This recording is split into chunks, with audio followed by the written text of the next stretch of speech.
মোক ফালতু ভাবিছে নেকি? আৰে মোক কি সময় দিয়ে? মই এতিয়া যেতিয়া কেছ ঢালিম কংগ্ৰেছবিলাক ক'ত যাব? মইতো সেইটো মন্তব্য মই কৰা নাই। মন্তব্য জাষ্টিছ বিপ্লৱ শৰ্মা কমিটিয়ে কৰিছে। মন্তব্য ৰাকেশ পালৰ মাকে কৰিছে। ৰাকেশ পালৰ মাকে কৈছে, তাত মই মুখেদি ক'ব নোৱাৰোঁ। মন্তব্য কোনে কৰিছে? ৰাকেশ পালৰ মাকে। মন্তব্য কোনে কৰিছে? জাষ্টিছ বিপ্লৱ শৰ্মা। আৰু ৰাকেশ পালক সোণৰ গহনালৈ কোনে এপইণ্টমেণ্ট দিছিলে?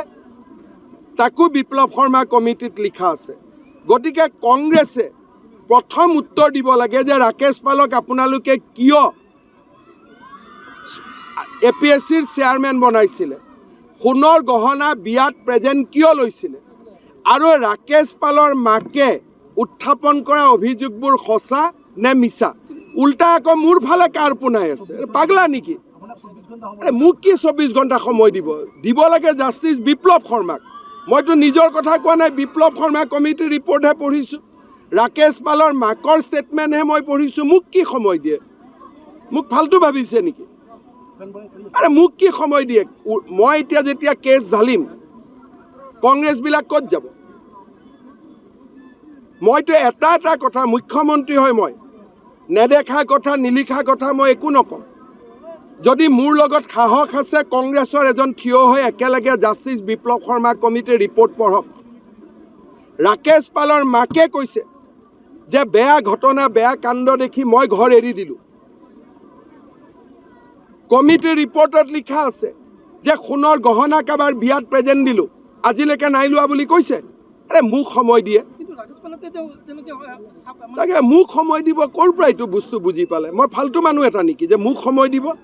কাক সময় দিব লাগে? ৰাকেশ পালক সময় দিব লাগে? মোক ফালতু ভাবিছে নেকি? আৰে মোক কি সময় দিয়ে? মই এতিয়া যেতিয়া কেছ ঢালিম কংগ্ৰেছবিলাক ক'ত যাব? মইতো সেইটো মন্তব্য মই কৰা নাই। মন্তব্য জাষ্টিছ বিপ্লৱ শৰ্মা কমিটিয়ে কৰিছে। মন্তব্য ৰাকেশ পালৰ মাকে কৰিছে। ৰাকেশ পালৰ মাকে কৈছে, তাত মই মুখেদি ক'ব নোৱাৰোঁ। মন্তব্য কোনে কৰিছে? ৰাকেশ পালৰ মাকে। মন্তব্য কোনে কৰিছে? জাষ্টিছ বিপ্লৱ শৰ্মা। আৰু ৰাকেশ পালক সোণৰ গহনালৈ কোনে এপইণ্টমেণ্ট দিছিলে?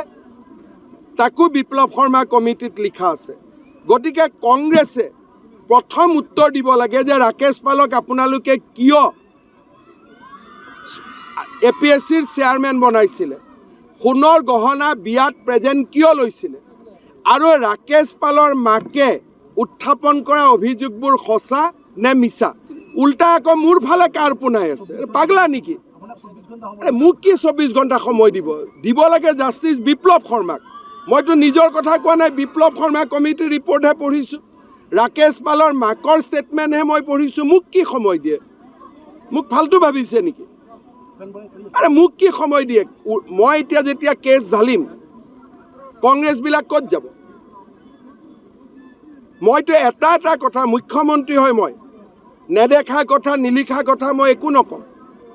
যদি মোৰ লগত সাহস আছে কংগ্ৰেছৰ এজন থিয় হৈ একেলগে জাষ্টিছ বিপ্লৱ শৰ্মা কমিটিৰ ৰিপৰ্ট পঢ়ক। ৰাকেশ পালৰ মাকে কৈছে যে বেয়া ঘটনা বেয়া কাণ্ড দেখি মই ঘৰ এৰি দিলোঁ। কমিটিৰ ৰিপৰ্টত লিখা আছে যে সোণৰ গহনা কাবাৰ বিয়াত প্ৰেজেণ্ট দিলোঁ, আজিলৈকে নাই লোৱা বুলি কৈছে। আৰে মোক সময় দিয়ে, তাকে মোক সময় দিব ক'ৰ পৰা এইটো বস্তু বুজি পালে? মই ফালতু মানুহ এটা নেকি যে মোক সময় দিব? কাক সময় দিব লাগে? ৰাকেশ পালক সময় দিব লাগে?